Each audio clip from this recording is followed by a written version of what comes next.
क्या स्थिति हो गई हमारे चाचा की। मोदी जी को समझ में नहीं आया था कि आखिर वो करे क्या, वो गाड़ी पे बैठे हुए थे शो में करे क्या, तो आखिर हमारे चाचा जी वहाँ कर क्या रहे।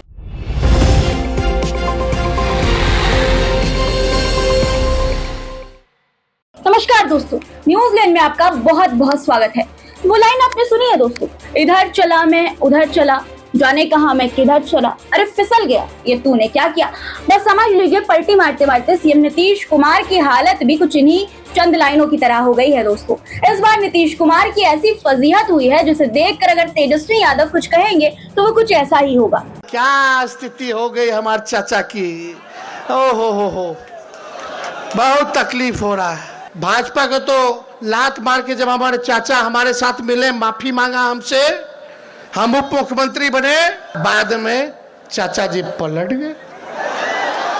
चाचा जी से एक एक बात है कि भाई जहां रहिए अस्थिर रहिए, एक बार चुन लीजिए, फैसला ले लीजिए, अब हेने उन्हें ढूंढलाइए मत, फुटबॉल मत बनिए। भाजपा वाला बोला कि आप इनको रोडेशो में भेजो, भाषण मत दिलवाओ, कहीं गलती से फिर महिला वाला बात बोल देंगे तो और गड़बड़ा जाएगा रे भाई। बयान पुराना है लेकिन प्रधानमंत्री के रोड शो में नीतीश कुमार के साथ जो हुआ उस पर बिल्कुल सटीक बैठ रहा है। अब आप सोच रहे होंगे कि आखिर हुआ क्या है, आखिर मामला क्या है।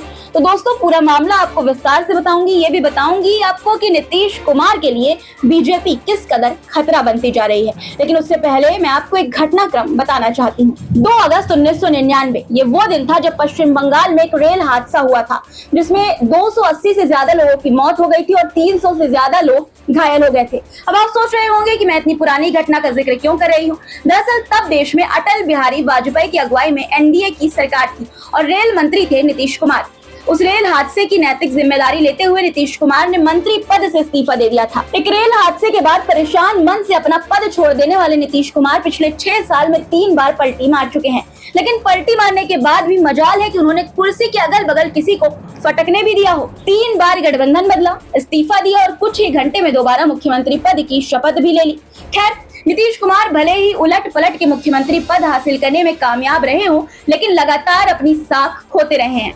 अब मैं आती हूँ असली मुद्दे पर और आपको एक वीडियो दिखाती हूँ जिसको देखकर आपको बताने की जरूरत नहीं पड़ेगी दोस्तों कि इंडिया गठबंधन का साथ छोड़कर एनडीए में गए नीतीश कुमार की स्थिति क्या से क्या हो गई है।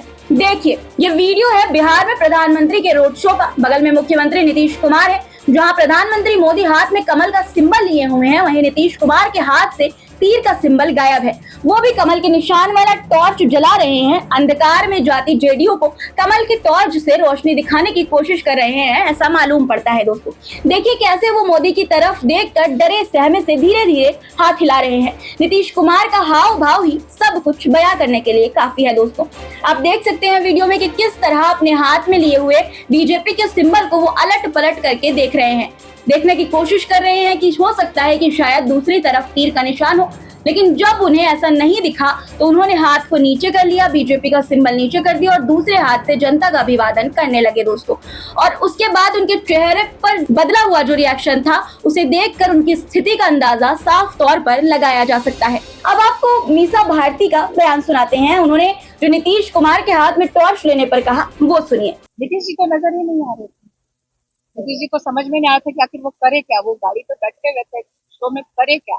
ना तो वो हाथ खिला पा रहे थे, ना ही जनता को आशीर्वाद दे पा रहे थे। समझ में ही नहीं आ रहा था कि आखिर हमारे चाचा जी वहाँ कर क्या रहे। एक समय था जब नीतीश कुमार इंडिया गठबंधन का हिस्सा थे और गठबंधन की पार्टियों के नेताओं के पास जाकर मोदी सरकार के खिलाफ मोर्चा खोले हुए थे। वो इंडिया गठबंधन में सबसे आगे रहकर मोर्चे की अगुवाई कर रहे थे। सिर्फ इतना ही नहीं, उन्हें उनके समर्थक प्रधानमंत्री पद के दावेदार के रूप में भी देखने लगे थे। लेकिन क्या हुआ, इंडिया गठबंधन में अगुवाई का मौका, सम्मान सब कुछ छोड़कर नीतीश कुमार वापस बीजेपी के साथ आ गए। और अब हालात ये हैं कि वो अपनी तीर का निशान छोड़कर मायूसी के साथ बीजेपी का झुनझुना हिला रहे हैं। वैसे इस रोड शो से सिर्फ नीतीश कुमार की मायूसी पर ही सवाल नहीं उठ रहे हैं दोस्तों, बल्कि लोग ये भी सवाल उठा रहे हैं कि पटना का इतना बड़ा गांधी मैदान छोड़कर मोदी और नीतीश कुमार रोड शो क्यों कर रहे हैं। दरअसल इसके पीछे दोस्तों लोगों का एक तर्क है और वो तर्क ये है कि घटती हुई भीड़ की वजह से ऐसा किया जा रहा है, क्योंकि पटना का गांधी मैदान बहुत बड़ा है और वहां पर मोदी और नीतीश कुमार इस तरह की भीड़ नहीं जुटा पाते। चलिए अब मैं आपको इसके कुछ सबूत दिखाती हूँ। ये देखिए कुछ वीडियो हैं जो सोशल मीडिया पर लोग शेयर कर रहे हैं कि किस तरह से मुख्यमंत्री नीतीश कुमार की रैली में लोग नजर ही नहीं आ रहे हैं। वहीं ये तस्वीर देखिए, ये तेजस्वी यादव के गांधी मैदान में हुई रैली की है, जिसमें आप देख सकते हैं कि किस तरह से लोगों का हुजूम उमड़ा पड़ा हुआ है।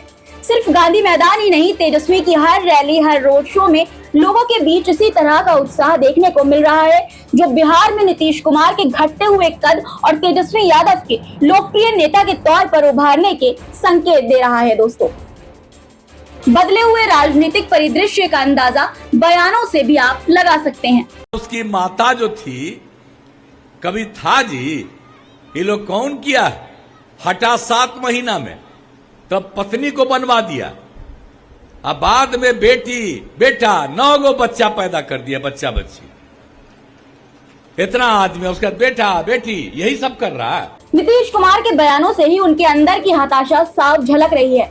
वहीं खुद पर और परिवार पर हुए इस निजी हमले का जवाब ही ये बताने के लिए काफी है कि तेजस्वी यादव एक समझदार नेता बनकर उभर रहे हैं। बड़े हैं, बुजुर्ग हैं, जो बोलते हैं हम तो आशीर्वाद के रूप में लेते हैं।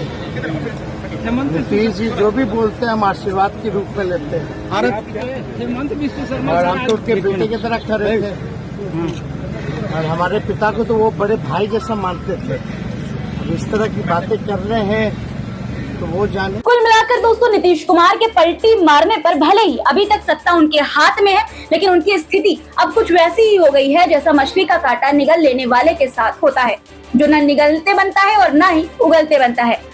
उनकी बार बार की पलटी अब उनके लिए ही प्राण घातक बनती जा रही है। दोस्तों, पहले तो नीतीश बाबू इंडिया गठबंधन के दलों का विलय करते करते खुद ही बीजेपी के साथ जुड़ गए। अब वो अपने ही सूबे में बीजेपी की जुगजुगी पीट रहे हैं, जिसका दर्द अंदर ही अंदर उन्हें जरूर है और वो चेहरे पर भी साफ झलक रहा है। वो समझ रहे हैं कि बीजेपी उनकी इस पलटी पर अब उनकी ही जमीन हथियाने की कोशिश में है, और ये हकीकत भी है। दोस्तों, इतनी पलटी के बाद शायद ही बीजेपी उन पर पूरा भरोसा दिखा पाएगी। अब यही वजह है कि नीतीश को अब सबसे ज्यादा खतरा बीजेपी से ही है। नीतीश कुमार का एक बयान सोशल मीडिया पर तेजी से तैर रहा है, जिसको लेकर लोग अटकलें लगा रहे हैं कि क्या एक बार फिर नीतीश कुमार पलटी मारने की फिराक में है। देखिए कि 14 में जो आए 24 तक के आगे रह पाएंगे कि नहीं रह पाएंगे, वो अपना समय। अब नीतीश पलटी मारते हैं या फिर एनडीए के साथ रहते हैं, ये तो वक्त बताएगा, लेकिन इतनी बात तो तय है कि बिहार में नीतीश कुमार की साख पर बहुत बड़ा बट्टा लगा है। आप नीतीश कुमार को लेकर क्या सोचते हैं, कमेंट बॉक्स में जरूर बताइएगा, और हमें सब्सक्राइब करना मत भूलिएगा दोस्तों, इसी तरह की अच्छी खबरों को देखने के लिए। नमस्कार।